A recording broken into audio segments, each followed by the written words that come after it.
The essence of Christianity is just being. Not becoming, being. That is the essence of the new creation. Just be like Him in all things. All right, good afternoon. All right, we're going to jump into life teams and talk about life teams. I told you after lunch we would discuss life teams, share what life teams are about, help answer your questions, and we're going to do exactly that. So, I'll get to this board here in a minute and some other things, but real quick, let's just talk about what life teams are and why life teams are important. Life teams are biblical New Testament churches.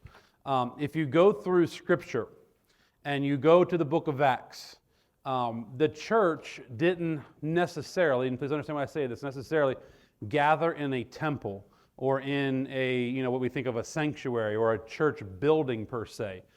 They went from house to house, and I forget how many times the Scripture actually mentions about house church here, a house church there, all these different house churches. Even Paul was praying for there was another woman, I can't think of her name right now, I think it might have been Lydia, and the house church that she had, and all these different things that were established. And so when I say it's New Testament biblical churches, I'm not saying, it's unbiblical to have a large building or for God to give you a brick and mortar building. I'm not saying that's unbiblical, but hear what I'm saying. It's the idea of meeting in a home is the way God had it intended it to be.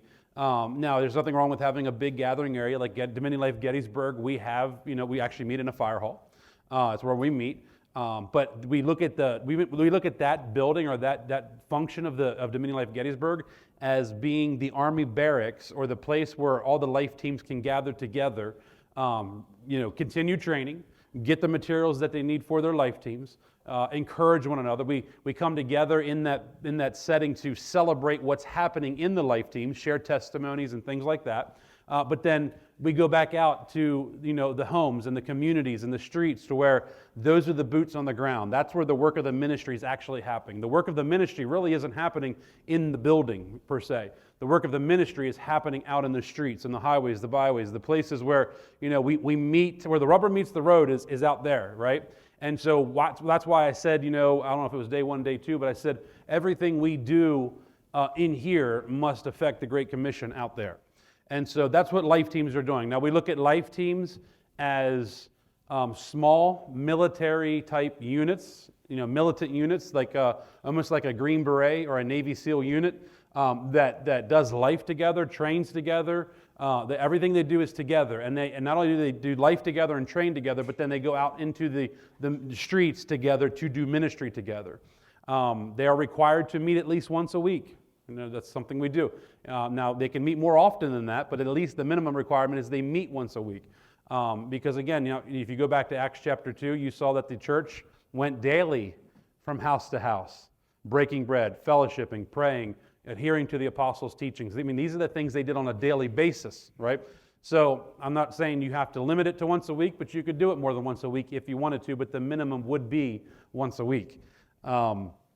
But we look at them as special units. Jesus had the 12 that he poured himself into.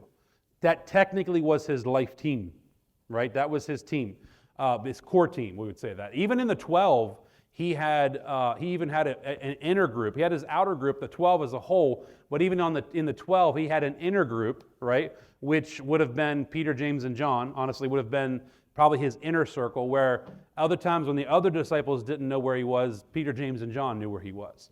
And so that would have been the inner circle. And he actually was times where he went on, I say, special missions or special assignments, and those were the only 3 that he took. So we saw that there was some kind of an inner circle there. We would look at that as your leader in training. So as a life team leader, you're in your home, and yes, you're pouring into maybe 12 people. Maybe it's usually we say for life teams, no more than 15.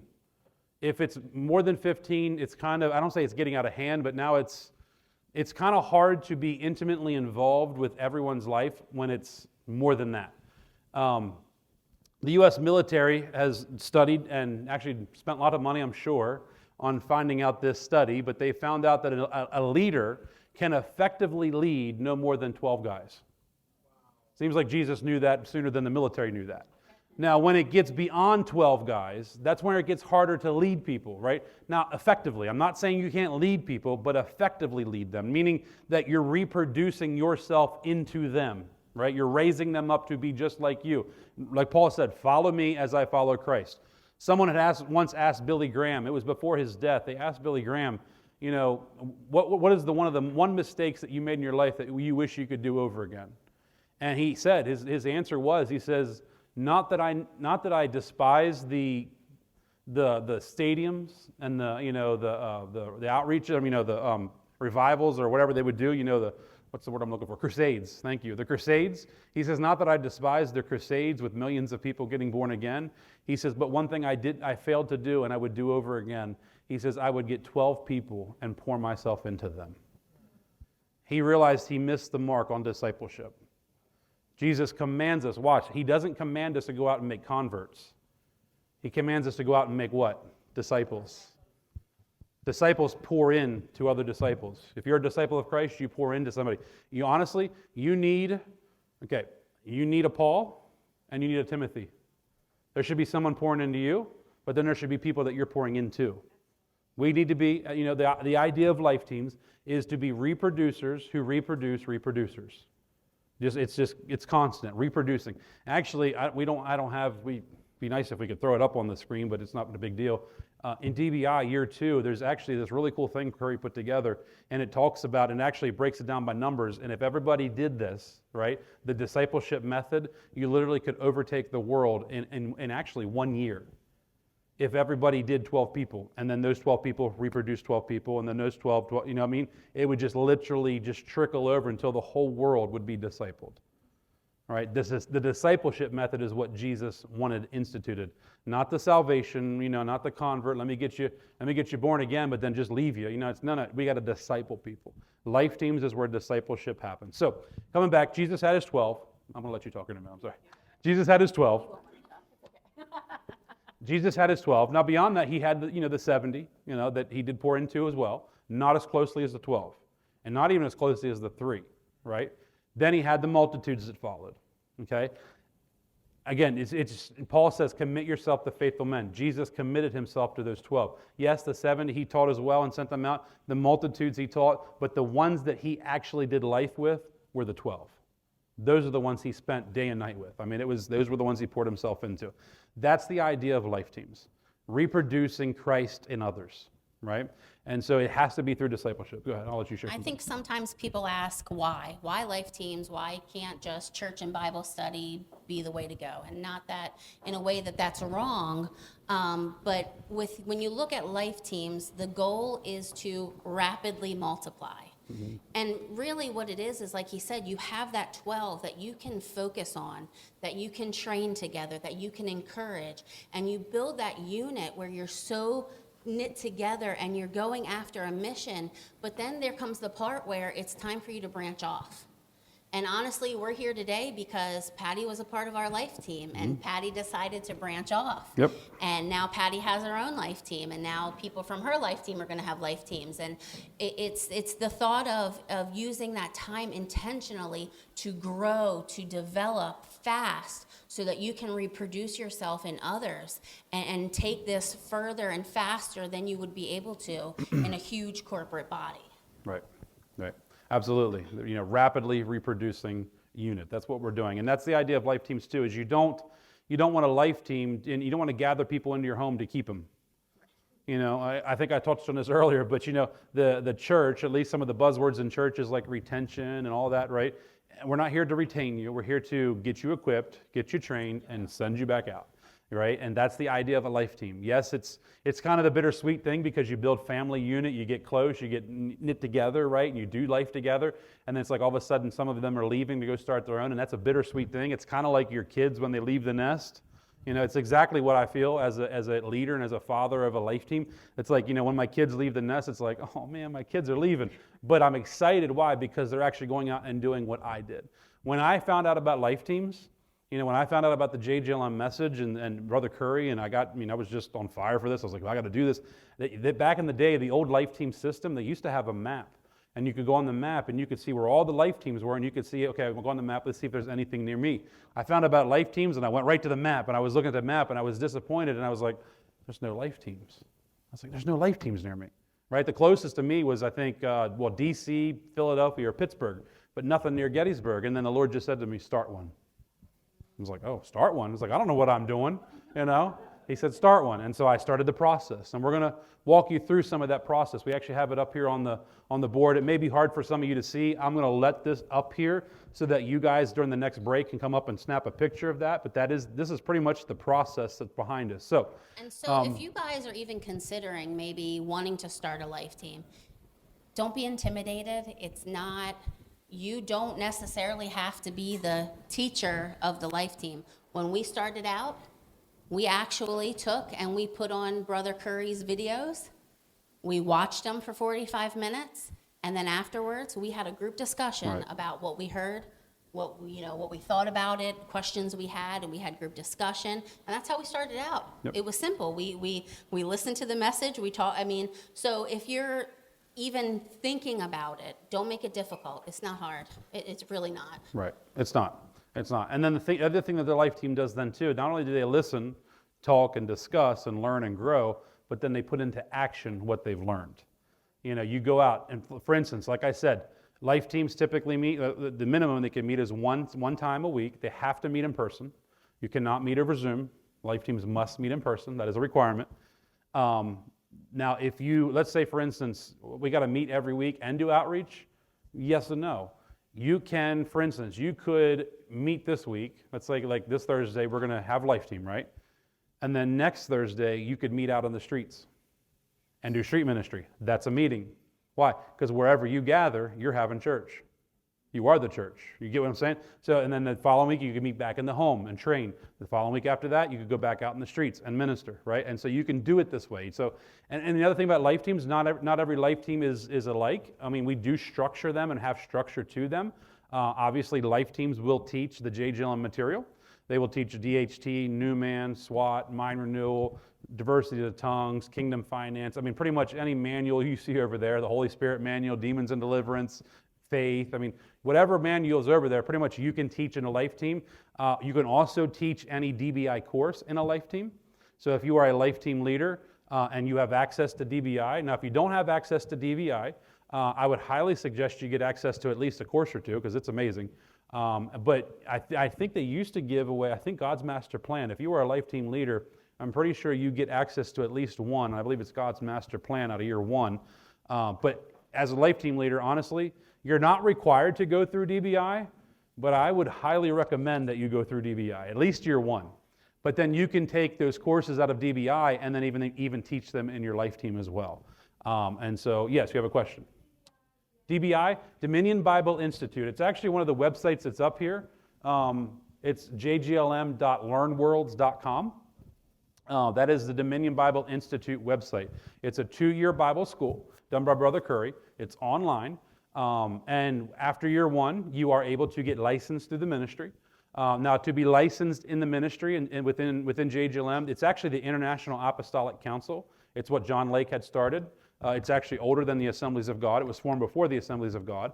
And Brother Curry inherited that council. And so it's a council. It's an International Apostolic Council that basically exists to license and ordain ministers for the gospel. And so after completing year one of DBI, you can become a licensed minister. Now, understand that's really not biblical, but that's more for legality. So I was actually having a conversation with somebody about this. It makes you legal to marry and bury and honestly even get into hospitals. Sometimes you need a license card or a proof of licenseship. Some hospitals our way don't really require it. Some down near the cities and stuff do, and so it just depends on the hospital. But that also allows you to get in there as a licensed minister. Now, to be licensed through the ministry, of course, you have to do year one DBI. You also have to be a certified DHT, and you have to be leading a life team. And at that point, they will license you as a minister through the International Apostolic Council. After completing year two, right, you do year two, and you want to become ordained, which is more biblical, actually. Ordination is more biblical than licensing, okay? Ordination is where the elders lay hands on you. They ordain you for a work. After year two, you can become ordained. Now, the process of that is still you have to be a certified DHT. You have to be leading a life team. if schedule permits, because some of us leaders travel, the world and the country, and sometimes it's hard to lead a life team. Like we're promoted recently to life team trainers, which puts us in a little bit different position. We're actually training other people to start life teams now. But after year 2, you have to be certified leading a life team, and you have to teach the DHT and the new man to your life team, record them, and send them into headquarters. Okay? And I will tell you, Brother Curry and the team listen to them. So I know they do because they were commenting on mine, but Guy is Curry's assistant. He told me, he says, make them exciting. He says, I got to sit in my office and listen to these things. I was like, okay, so I'll make them exciting. So, and so they listen to them. They check why, because they're not going to just lay hands on anybody and ordain anybody. They're going to make sure that you get the message, you get the truth, you have it in you, and you're teaching truth, right? And so you have to do those, submit those, and as long as you're good there, they will then, Brother Curry will ordain you under the International Apostolic Council. So that's kind of the path within DBI, if you're interested in Dominion Bible Institute. People come to seminars like this, we get excited, we hear the truth, and I mean, how many of you are getting excited about some of this stuff? It's awesome, right? You hear the truth, you get kind of set on fire, you're like, and then it's like after the seminar's over, you're like, what's next? Life teams. That's it. That's exactly what's next. That's the next step. It's getting involved in that team, getting involved in that unit, and then going out and actually doing what you've learned together. You want to see your city, your community, your street, your neighborhood changed. That's your responsibility. Go change it. You be the change. Be the change in your community. You don't like what you see, then change it. Life teams are changing communities. They're changing streets. We need life teams on every block. Someone may say, well, there's a life team down the street from me. Okay, well, the liquor stores look at it different. The liquor stores say, well, there ain't a liquor store for a block. Let me open another one. But yet the church sees a church a block down the street. Well, we can't open another church because there's a church down the block. No, every block should have a life team on it.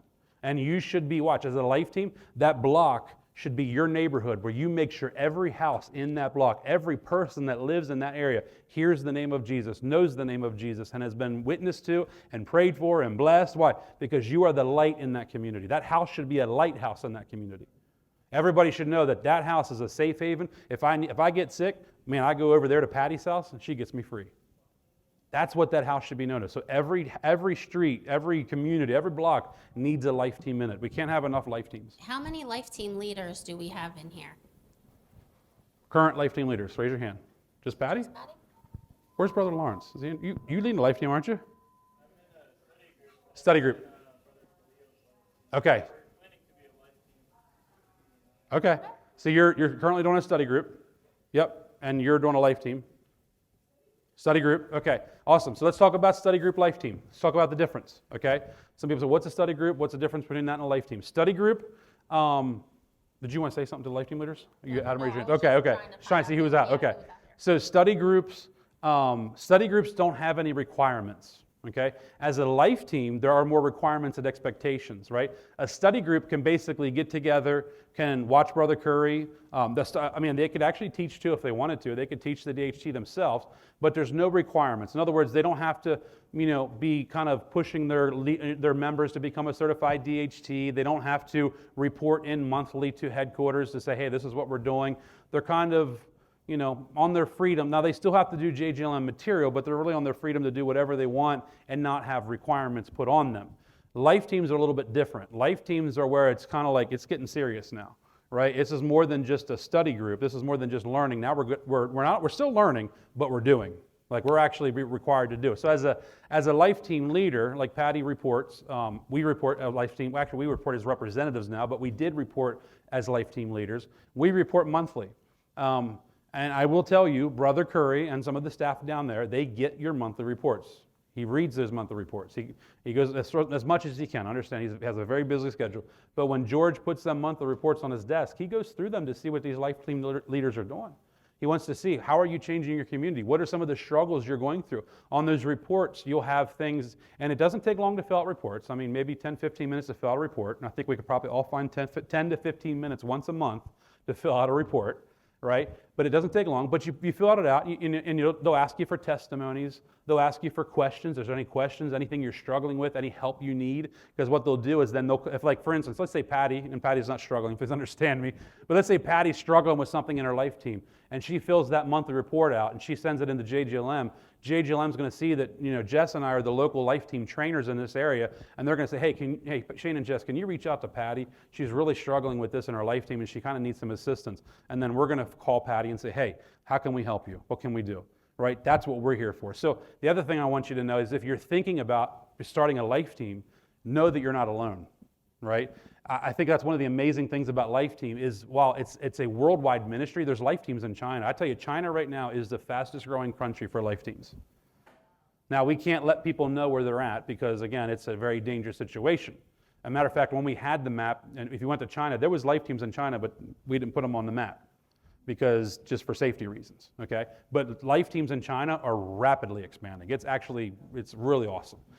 So know that, you know, yes, we're here in La Plata, Maryland. We're in Gettysburg, you know, my little town, you know. Am I going to make a difference? Yeah, you're making a difference, but not only that, but you have people that are doing the same thing all around the globe as you and making a difference in their countries.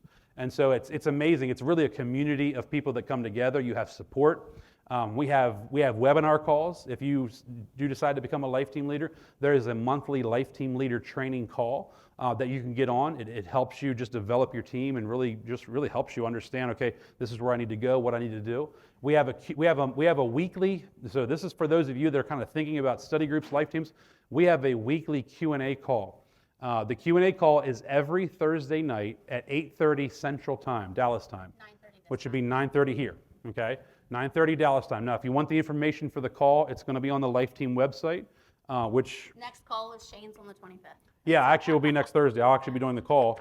On the back of these Life Team brochures, there's a little QR code that'll take you directly to the website, and you'll see on there Q&A call. And you click on it, access the Q&A call right there, be in. And it's a great place to ask questions, learn, grow. I mean, you have a lot of life team leaders on there, certified DHTs on there. It's just a great, I mean, I tell you, when you get into this, you might think in the beginning, I don't have anybody in my area. I'm all alone. No, you're not all alone. You have, first of all, you have Jess and I. We're here, and we're not just here for 3 days, but we're here to support you beyond these 3 days. Amen? We're not that far away. I mean, we're only 2 hours away. And so it's not a big deal for us to come back down here. And you say you want to start a life team in your home, and he's like, you know, Pastor Shane, can you come down and show me for, you know, maybe a week or two how to do it? Sure, let's do it. Let's get in your home. Let's get the team together, and let's kind of get you off the ground so you're successful. That's what we're here to do. I think one of the biggest questions that we get asked is, why reporting? Why do we have to report? What's this about? I answer to God. I shouldn't have to answer to anybody. And that we answer to God, absolutely. The reason that we ask for reporting is, well, there's a couple reasons. Mainly, number one, we want to know how you're doing. But I think sometimes we don't understand the seriousness. JGLM gets thousands of emails a day, thousands.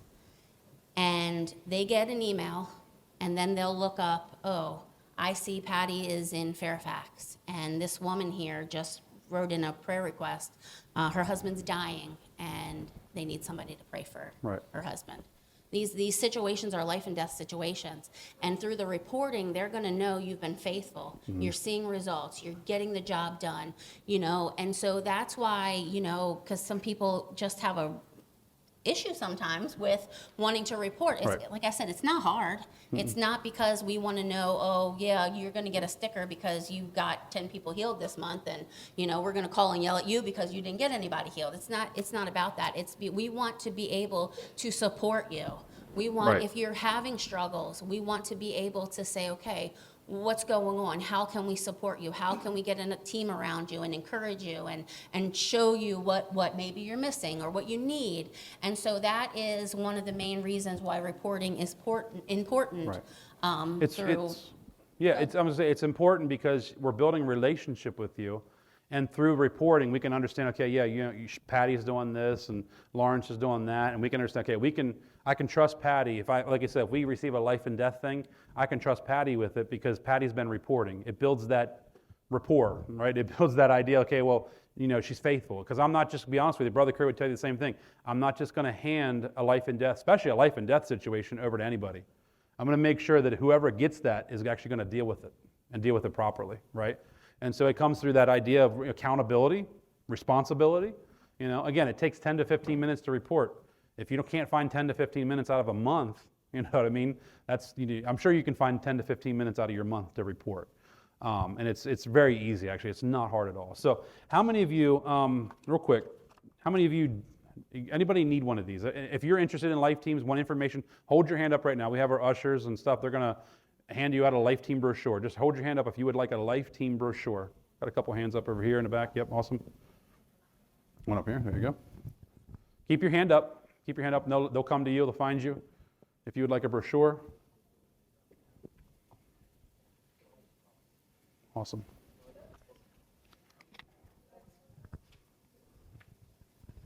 Somebody over here. So when you get this brochure, you'll see there's stuff in here. There's the mission. There's the mandate. It talks about because a life worth living is too big to live alone. That's what, we're a team. That's the other thing. One of the questions actually came in during the lunch break, I guess it was. And I'll actually just answer this one now since we're on the topic of life teams. This one says, do all life team members need to be certified DHTs, or can they just be in the process of getting certified? That's a great question. So, yes, life team members they don't have to be certified DHTs to be in your life team. But if they're in your life team, they should be working towards getting certified. Right? That should be a goal, that you get your life team members certified. Okay? Why certification? Because through certification, it's an idea of report, trust, accountability. We can know that, okay, if headquarters gets a call in for your area, your community, they see, okay, who's my closest DHT, my certified DHT? Okay, for instance, let's say, it's Cindy. And so, okay, Cindy, we're going to send this prayer request to you. Can you please reach out to so-and-so and get, set them free, or whatever it is, And so through reporting, that's why we do that, okay? Again, like Jess said, it's not, we want to nag you and, well, why didn't you have any testimonies this month? That's not what it's about. It's about, us building a relationship and understanding, okay, we can trust you. We've built that relationship through reporting, and we can see, if you need help and all that. And so, if those of you, how many certified DHTs? We asked life team leaders, how many certified DHTs do we have? Just raise your hand real quick. Awesome, we got a bunch of certified DHTs. Okay. For those of you, raise your hand if you're not certified. Okay. I'm going to address all you guys. Now, what you want to do, if you want to become certified, which I tell you, it's the best first step you'll ever make within JGLM to go towards starting a life team. You really need to do it, because if you're going to start a life team, and if you're interested in starting a life team, the first thing you're going to do is become a certified DHT. To start a life team, you do need to be certified. Now, one of the big changes recently within the last year that JGLM has made is you no longer have to get certified first and then wait, because that takes a 3-month process, because it's 3 months of reporting and then a test, and then you get your certification, and then you can start a life team. You can actually do them both at the same time. So you can open up your home, start a life team, start the certification course for yourself, and go through the process of getting certified as you're leading a life team. That's one of the biggest changes. Now, for those of you who got your brochure, if you turn onto the very back page, down at the bottom, you'll see that QR code. If you scan that QR code with your phone, you just hover your phone or your camera over it, it'll actually give you a link. It'll send you to the Life Team website. Once you're in the Life Team website, which is www.startlifeteams.com, you're going to want to sign up and create an account. Okay? This is if you're interested in starting a life team. You're going to want to sign up and create an account, and then you're going to go to you'll see the little hamburger menu in the website. Yeah, and you're going to go to the path to becoming an LTL. All right, and so that's going to give you the step-by-step process of becoming a life team leader, which the first one you're going to see is become a certified DHT. That's the first step. Then you're also going to begin to report, you're going to complete an LTL application, which is a life team leader application. So you're like saying, okay, I want to start a life team at home. Go ahead and fill out an application. Once the application is filled out, you'll hear back from headquarters. They'll actually email you it's called the 48-hour training. Now, it doesn't take 48 hours to go through the training. It's the 48-hour training they want you in the first 48 hours for you, and maybe say it's a spouse that are doing this, or maybe it's just you, to go through that 48-hour training in the first 48 hours. So it's real quick. It doesn't take long. Honestly, I went through when I did my 48-hour training, I think I sat down and I went through everything in like maybe 2-3 hours. It's not a hard thing to do. For those of you who maybe are not familiar with JGLM and what a DHT training is, it's the Divine Healing Training. It is a course that is free. One thing I always tell people, all of this there's no cost to any of this. There's Right. you don't have to pay anything to be a part of this. It's all free training. You go, you do the Divine Healing Training, and you have to report for 3 months. Again, your testimonies, your struggles, the things that are going on.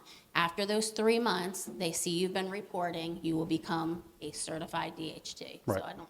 Yeah, there's a couple more steps, but you go to the DHTtraining.com, you sign up and create an account, complete the DHT certification course, which is on the DBI website. So there is one course that absolutely is free, and when you go to jjlmlearnworlds.com, the Dominion Bible Institute website, there is one course on there that's absolutely free, and it's the DHT certification course.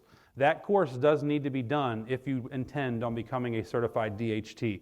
Once they see you've done that course, at any time, as soon as you sign up and create an account, you can immediately fill out your first monthly update. So for instance, right now it's July, it's the end of the month. Typically when they want you to fill your reports out at the end of the month, you already got your month one down. August you report again, September you report again.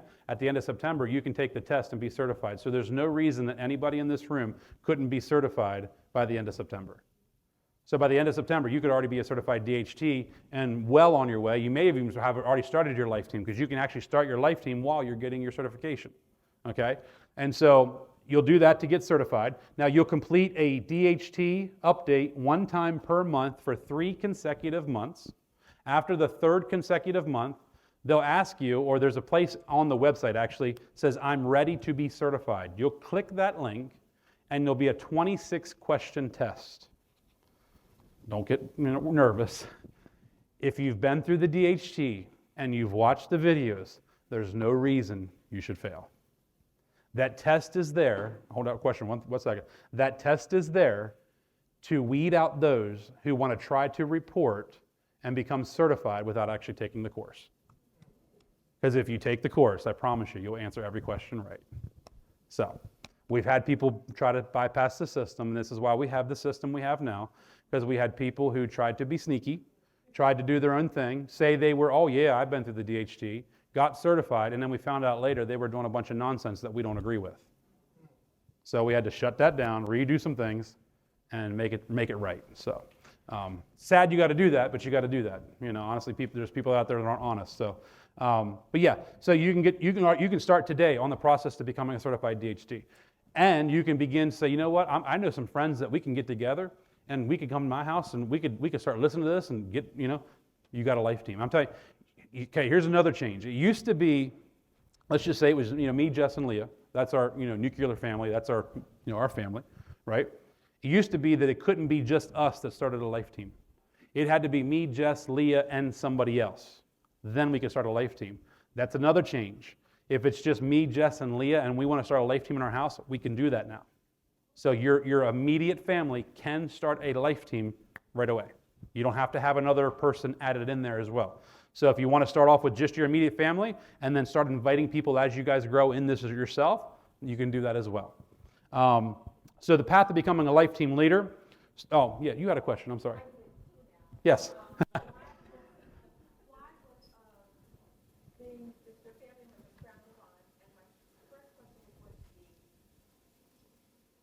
Oh, I'm sorry. Okay, so why was family members, it wasn't that necessary that it was frowned upon, just your family members. I think it was something they realized, oh, I guess, yeah, it could just, and they changed it. And so before it was just, it had to be you and somebody else. Now they actually updated it and said, no, actually, it would work if it was a family. So it was just something that they discovered as they went forward. It wasn't anything that they frowned upon before. The updates, so you're not, the DHT update, what is your question about that again? What's involved? Okay, great. So when you go into the DHT update, you will fill out your name, your email, your phone number. You'll put in there, they'll ask you, are you praying for people and then it'll be like a multiple choice question, daily basis, weekly basis, monthly. They'll ask you what type of ministry you best operate in, whether it's as you go. Do you mostly minister to people in your church, on the street? They'll ask you these questions. They want to see where your where you're ministering to people. And then there'll be a section for testimonies, and they want to see your testimonies because they want to know, obviously, want to see the results you're getting, and they want to know the results you're not getting. So if there's something, if you're struggling with, there's another comment box where you would actually put that in saying, I prayed with, this is for instance, I prayed with this guy with an arm problem and, nothing really changed, and I've been ministering twice now, haven't, and so you'd put something like that in there, so then, somebody like us or whoever would reach out to you and really encourage you and see, okay, well, what did you do? And analyze the battle. Analyze, okay, well, what did you say then? Or what happened? Was there something going on in the situation when you were praying for him? And that's a long story, but it'd be a place where you could ask those questions. Testimonies, of course, because we want to know you're getting testimonies. Now, here's what a testimony is not, and here's what a testimony is. A testimony is not, I went to Walmart, prayed for a man in a cast, stop. That's not a testimony. A testimony is I went to Walmart, prayed for a man in a cast, and I actually had him remove it, and he was moving his arm when I left. That's a testimony. Okay, so a testimony is a result of the prayer. Yes, it's nice to know you're out there praying. Don't get me wrong, but a testimony is a result of the prayer. I hold yours. I get him next. So, like team leaders, they can teach the DBI, right? DBI course. Yes. How would you go about that? Would you just watch the videos together and then discuss it? You could do that. Honestly, that'd probably be the best way to do it. Now, if you were familiar enough with the course, like if you've been through the course yourself and you're familiar enough with the course yourself, you could teach it yourself. But probably the best avenue would, to throw up, because in that DBI course, like for instance, God's Master Plan, I think it's almost like 18 or 19 courses within classes within that course. Each one's about 45 minutes long. So, you could have, a couple months worth of Life Team material to go over every week. And so you could watch Curry and like she said, have discussion time and talk about those things. So yeah, you could do it that way. And that's probably the best course of action with teaching a DBI. Like I said, unless you were familiar with it enough and you're like, no, you had to, I say, you felt like you could teach it, then teach it. Because that's ultimately what we want to do too, is we want to equip you to actually teach these things yourself. So yes, back there.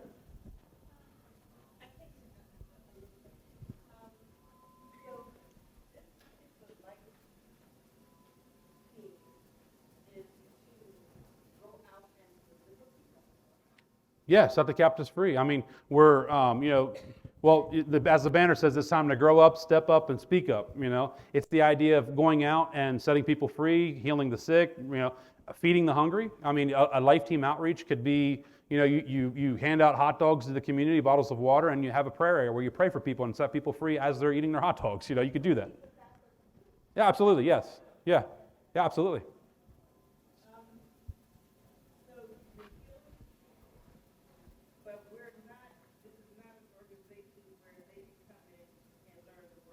Sure, absolutely. Absolutely. So a Life Team meets weekly and does outreach weekly. Right. A Life Team meets weekly, learns together, and then they do outreach weekly. Right. So as you, yep.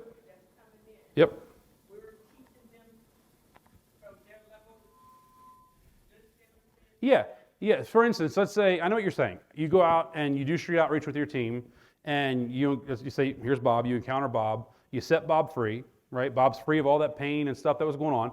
And now, it's like, now we got to disciple Bob. So now's a great opportunity. Hey, we meet at our house, Bob, every Thursday, and you can learn how to do this yourself, right? And then so Bob can come to your house and he can sit and listen to the videos or listen to you teach as well, and then he gets to learn and be discipled. Ultimately, yes, we don't want to just make converts and set people free of pain. We want to make converts, set people free of pain, but then disciple them. So yeah, the idea of Life Teams, ultimately, yes, it is setting the captives free, but it's discipling people to grow up, right? Because part of discipleship is growing up, right? That's what discipleship does. It causes you to grow up, but then it's time to step up and speak up. It's time to actually do something with what you learned. So, any other questions? Yes.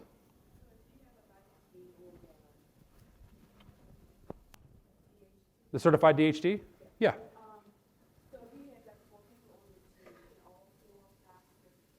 Yes.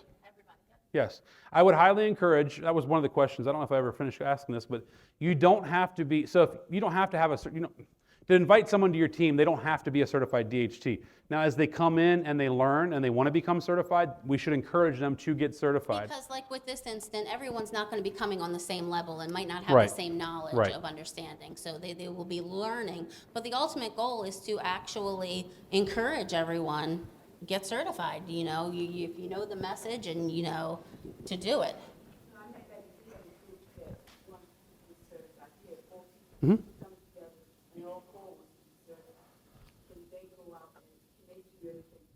Okay, yeah, so for certification, it has to be done individually or as a married couple. So if you're a married couple, like for instance, Jess and I as life team leaders and certified DHTs, we report as a couple.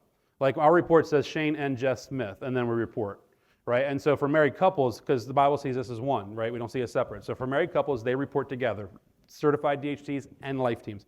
But individually, each individual, if it was just 4 friends that got together and they wanted to be certified, they can't all report together and do that together. You know, you would have to get certified, and then your other 3 friends would individually have to work for that as well. But you could work together at it as a team, and if you don't understand what I'm saying, but you would have to end up reporting individually as you. So, yeah.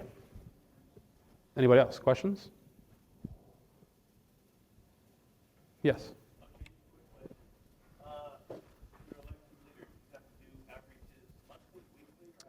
So they want to know, they would like to see you doing them weekly, okay? And that's why I said there is an option on there for bi-weekly. Some life teams, like I was saying, we'll meet this week, next week we outreach, meet this week, next week we outreach, bless you. But they would like to see them as often as possible, if not weekly, is what they really want to aim for. They want to see, you getting out there once a week with your team. The other thing with that too, I'll just be honest, especially if you're in your community is going to begin to recognize you're out there every week. Whether it's like, for instance, in our community, we have one of our life team leaders, Nate and Jamie, which they're actually set up today, but they, in their area, in their city, they go out to the Dollar General, they set up a couple tents, they cook hot dogs, they hand out bottles of water, and they have big signs saying, need prayer, need healing, that kind of thing. And they've gotten some amazing testimonies already and that's their life team leader outreach, right? And so they do that. And so outreaches are going to look different for every community, every city. For us, we're in Gettysburg, huge tourist area. We usually hit the streets and we just evangelize on the streets. That's kind of the approach we take. We do take it, same as Nate and Jamie, to our local dollar store, set up a tent, give out free groceries. Obviously it's going to look different for every team, what your resources are, what you can do. But for every, sometimes actually the town we live in is called Littlestown. There's not much there. So for us to go out on the streets is not something that we're doing because there's not going to be anybody on the streets. Right. So Gettysburg, though, there's like 2 million people go through Gettysburg a year. So yeah, it's a great opportunity to get out there and share Jesus. So, yeah. Street corner preaching. We've had some people. They get themselves a megaphone or a microphone and they just preach the gospel. Yep. We've even in the past made up signs and stood like at the circle in Gettysburg. A lot of traffic, foot traffic and car traffic. And we just hold signs, need healing, need prayer, and people come over and talk to you. Yeah, I'm actually dealing with this. Can you help me? Absolutely. And so it's just getting, just putting yourself out there. Here, we're here to shine our light. What do you need? And yes, you had a question. So if you're out away from your home and you're supposed to disciple these people, how do you get back to them? Or how do they get to you? Say they're homeless or whatever. Then do you make a commitment to go to them on a regular basis? Yeah. Good question. Yep. That's the idea of the weekly outreach. You're usually out on the streets on a regular basis. For instance, there's a gentleman, his name is Brother Garth. He's up in the Massachusetts area. Maynard, I think, is actually the town he lives in. But they do, so his life team actually goes out Saturday and Sunday, all day long, both days. And so he actually has 2 teams. One team goes out on Saturday and another team goes out on Sunday. And they're out there every week, rain, snow, sleet, shine, because he's like, you know what, the homeless don't get to go anywhere when it snows and sleets, and we're out there with them, We don't let nothing stop us. And they take food with them. They minister to them. He's actually got, he sent me some private videos. They're not publicly on YouTube because a lot of times YouTube takes things down and stuff when things are said. But he sent me some of the links to private videos of just testimonies and amazing things are happening. I mean, he's got several people that are now on his team that used to be on the streets, like homeless. They disciple them now. They're coming into their life team. He's pouring into them. Some homeless people, they kind of stay in the system. They try to get them out if they can. He's got testimony videos of a woman. One I just absolutely cried the first time I ever saw it. This woman, they ministered to her, and because they go out every week, so they can get a testimony video every week. So the first week they're out ministering to her. She's in a wheelchair. She had just come from a doctor's appointment, and she had literally this baggie full of medication. And she goes, "They put me on like 20-some medications." Like she was on 20-some medications. She had this list of medications, this baggie, right? And so this woman couldn't even get out of the wheelchair. They ministered to her. They had her up out of the wheelchair that day. The next week they went back. He was doing another testimonial video with her, and she's standing there. She was off every medication. She's not even needing a wheelchair anymore. And she before her hands were shaking like this. She's drinking a cup of coffee, sharing her testimony. This happened to me, and when it wasn't Garth that even prayed, it was one of Garth's team members. She prayed for me, and as soon as she prayed for me, I felt the power of God go through my body. She goes, "I'm completely healed," and she's just drinking a cup of coffee as still as possible, right? And I'm like, amen. But I think that's in the importance of the weekly outreach. I know for us, we've set up in the nicer months in Littlestown where we live, like I said, a tent, grill hot dogs, hand out groceries. And we're there the third Saturday or the third Friday night of every month. And people know, oh, they're going to be there. It's a safe place. And then they start to build a relationship with you. And then they start to trust you a little bit and open up a little more to you until they're comfortable enough at the point where they're like sharing their life story and what's going on. And then you can disciple them and then come to our life team, and they're comfortable. Random strangers not necessarily comfortable coming to your life team. They just met you, you said a prayer over them. They're like, but that's why the weekly outreaches are very important for making yourself known in your community, making people know that, hey, I can trust these people. They've been faithful to be here and to offer this for us time after time after time. we've even done, we've done it, and other life teams do it, door-to-door evangelism. Or we just go to our community. We actually, as a life team, map out our streets, and we say, okay, we have our streets mapped out. There's 25 houses on this street. There's 50 houses on this street. There's 75 houses on this street. And we'll go through and we'll say, okay, this week we're going to hit this one. This one got 25 houses, and we're going to go out as a team, and we're going to break off into groups of 2, and we're going to hit that street, and we're going to knock on doors. And when we knock on the people think that kind of intimidates people. We're going to knock on doors. Yeah, we're going to knock on doors. And we're knock on doors, and when they answer, we say, hey, we're just local ministry, and we're out here blessing the community. Is there anything you need prayer for in this house? Is there anything we can do for you? Right? And you'll be surprised how many people literally just vomit all their problems on you. They're like, oh my gosh, and they're talking about all this stuff going on. We've actually even been invited into homes. Can you come in and minister to this family member? Absolutely. And if they invite you in, then you're invited in. You can do whatever you want then, right? But at that door, even if they want prayer at that door, then you give them prayer at that door. I would also encourage you, if you're going to do that as a life team, if you knock on the door and there's no answer, leave something. Okay? Now, if it's I'm not huge on tracts, but like JGLM on the Life Team website, they do have a printable tract that's really, really good. And it actually has a phone number that if they need prayer, they can contact, right? And then I'll go to headquarters. So that's a really good thing to leave. Brother Curry has actually done this with his team, and we probably should do this with our team. The problem is with not many people, he used to do this, not many people use CDs anymore. I know it's kind of fading out, surprise, But, he said, I used to take teachings. This is a CD. He says, no, somebody didn't answer the door. He says, I'd shove a CD in the door. He says, that way when they open the door, they got this CD by Curry Blake. Like, what is this? And pop it in the car, and they're listening to it. What is this? All of a sudden, they're hearing the truth. So just something like that. These are things that you can think about as a team to do, but we have to reach our communities. Amen? Wrap up real quick. Couple more questions, though. Anything real quick? Just maybe another question or two. Yes?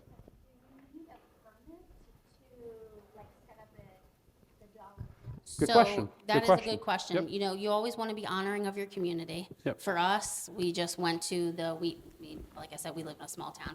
We went to the local manager of that dollar store. We said, is it okay? Can we use the parking lot on the side here? We'll stay out of the way. Always get permission, always, each town's different, whether you need permits. We didn't need a permit, no.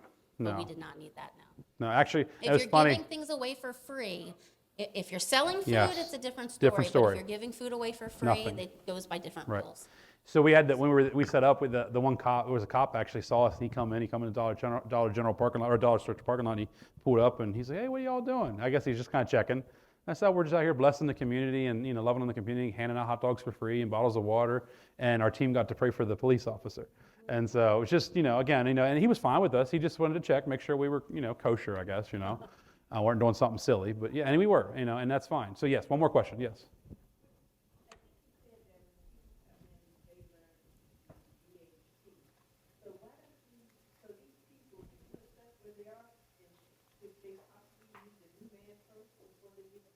Good question. Yeah, you typically, if you're starting off with a brand new life team and you're inviting people that probably have never really heard this before, I would probably encourage you, and JJLM would, start off with the DHT. And the reason being is because it usually kills the most sacred cows. We've killed a lot of sacred cows in the new man, but the DHT has way more sacred cows that get killed. Anything like Paul's thorn and Job, and Timothy's stomach, and all these things the church typically teaches you. We take care of those things in the DHT. After the DHT, then I would say, yeah, just do New Man, because New Man really then teaches you, okay, now this is why I can lay my hands on sick, because I am a new creation. It's Christ in me now. It's no longer I who live, right? And so, and not saying you have to, they encourage you to. You could start off with the New Man. You could do that, totally do that. Again, too, you might already be established. Yeah. Like our team's established. If we've got new people coming in, we're not necessarily going to go back to the DHT and start over, so. You know what I might do? Hold on. What I might have done though? If I already have an established team, like maybe it's 3 or 4 teams. Kick somebody out the nest. Well, yeah, I would either it's time for you to go start your own team, or what I would do if I get a bunch of new people in that have never heard this before, guess who's going to teach it? Not me, them, my team members. Because I'm going to teach them how to teach. A great tool that we found for you life team leaders or who's starting, when you get to that point, the certification course. It's 18 sessions. We had our team, 18 different people, take a course and teach it. Teach it. Number one, it shows them this is not hard, you can do it. Yep. It's not hard to teach. It's not hard to do it. It's it's actually it's laid out so simple. There's snippets of Brother Curry teaching something, and then there's verses and Bible verses, and we showed them like this is easy, and from that, a couple of people are like, oh, we think we can do this. We think we're ready to start our own team and branch off. So when you start a team, if you've never done the outreach and stuff before, do you work with us to say, okay, this is how you go out, this is how you Right. pray for people, this is how you deal with, this didn't work, what do we try next? Right. Objections. Yeah, absolutely. That's what we're here for. Yeah, as life team trainers, we're here to work with you guys that are serious about starting life teams, getting that established in your home, working with you. This is how you do outreach. This is like I said, every life team might look a little different. Some life teams like to do 2 or 3 songs of worship as they gather together. We do as a life team. We break bread together. We share a meal. Honestly, with the meal thing, we actually are stopping the meal thing. Just because I think sometimes it can become a distraction because we're not really there to eat. We're there for teaching and training. But it's nothing wrong with sharing a meal once in a while with your team. Break bread, communion together with your team. Some teams do that. They take communion every time they get together. They do of course they do the teaching. That's the most important part we're there for, right?